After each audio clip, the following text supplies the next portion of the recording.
বিদায় বেলায় বর্ষা। গত কয়েক মাসে দফায় দফায় ইলিশগুলি দেখলেও ইলিশের স্বাদ থেকে বঞ্চিত হয়েছে মধ্যবিত্ত। চাহিদা ও যোগানে ব্যাপক ফারাক থাকায় ঊর্ধ্বমুখী ছিল ইলিশের দাম। এই পরিস্থিতিতেই শনিবার শহরের মাছ বাজারগুলিতে অন্য ছবি। বহুদিন পর ইলিশ কিনতে হাসি মুখে বাজারে গৃহস্থ। এদিন মানিকতলা সহ শহরের একাধিক বাজারে ইলিশের ঢল, যদিও তার মধ্যে অধিকাংশই খোকা ইলিশ, ওজন 100 থেকে 250 গ্রাম। মাছ বড় মাছের আকার রয়েছে, এখনো বড় মাছ কিন্তু পর্যাপ্ত পরিমাণে নেই। 1 কিলো সাইজ মাছ সাধারণত 300 গ্রাম 250 গ্রাম থেকে শুরু করে 100 গ্রামের মাছ দেখতে পাবেন বাজারে, যেগুলো ধরাই নিষিদ্ধ।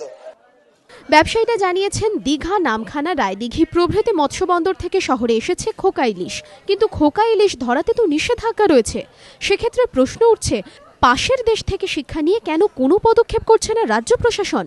যদিও ভবিষ্যতের ইলিশ প্রাপ্তি নিয়ে আদৌ চিন্তিত নয় মৎস্যমুখী বাঙালি, সস্তায় ইলিশ কিনতে বাজারগুলিতে উপচে পড়া ভিড়। এখন যা মাছ আছে মন ভরে যাবে। তবে খোকা ও মাঝারি মাপের ইলিশ মিললেও সেভাবে দেখা মিলছে না বড় ইলিশের। যা আসছে তাও বিকোচ্ছে চড়া দামে। সঞ্চয়ন মিত্র রিপোর্ট, এবিপি আনন্দ, কলকাতা।